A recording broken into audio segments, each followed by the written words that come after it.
A pivotal meeting is happening at the White House today. Israeli Prime Minister Benjamin Netanyahu and President Trump are negotiating details for a plan to end the war in Gaza. The future of Gaza and the fate of the remaining hostages are at stake. Chris Mitchell reports from Jerusalem. Their meeting will focus on the 21-point plan President Trump presented to Arab and Muslim leaders at the UN last week. Netanyahu told Fox News the negotiations are still a work in progress. Well, we're working on it, Jackie. It's not been finalized yet, but we're working with President Trump's team, actually as we speak, and I hope we can make it a go, because we want to free our hostages. We want to get rid of Hamas rule and have them disarmed, Gaza demilitarized, and a new future set up for Gazans and Israelis alike, and for the whole region. On Truth Social, President Trump struck an optimistic tone.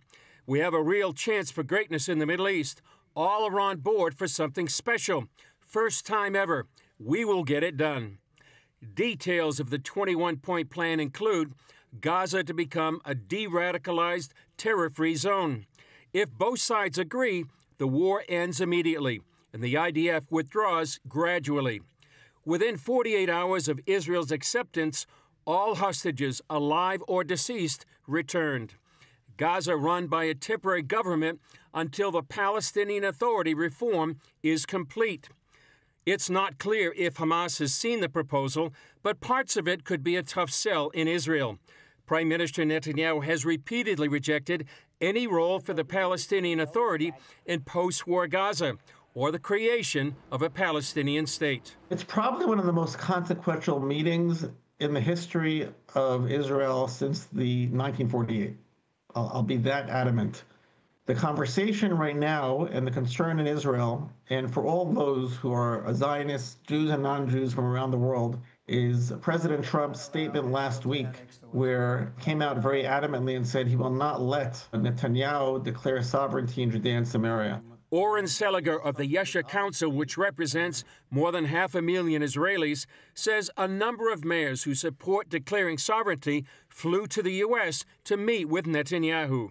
Is to tell him in Hebrew, Chazak ve'ematz, be strong, know that the country is behind you. He already knows that in the declaration at the Knesset, there was a declaration of sovereignty where 71 members of Knesset voted for sovereignty. The meeting at the White House comes as the IDF is pushing deeper into Gaza City, the last main stronghold of Hamas. The IDF chief of staff says the army is doing everything possible to quickly return the hostages and defeat Hamas. In the past few weeks, they've taken control of key neighborhoods in Gaza City. But now all eyes are on today's White House meeting, a pivotal moment that could determine how and when the nearly two-year war between Israel and Hamas finally ends. Netanyahu says he knows the war could end today. Every nation now in the world has to say one thing to Hamas: release the hostages, all of them, and lay down your arms. And if you do that, the war can come to an end immediately. Chris Mitchell, CBN News, Jerusalem. We all know Hamas isn't going to do that. They've actually vowed that they will never lay down their arms, and they have vowed that they'll repeat October 7 again and again and again. I think this idea that there can be a peace deal with that kind of ideology is you're tilting at windmills. It's just not going to happen. Another thing to keep in mind, and I think it was largely missed by the media, is last week Abbas, the head of the Palestinian Authority, and he's canceled all elections, so he's saying, I'm going to be in this position for all my life. He said that for peace to really happen, there has to be justice. Now, that's a really nice word in English. But within the Palestinian ideology, there is no justice as long as Israel's still on the map.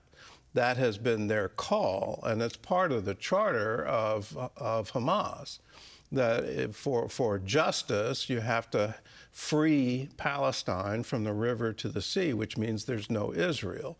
So it sounds like he's being conciliatory. It sounds like he's advocating for peace.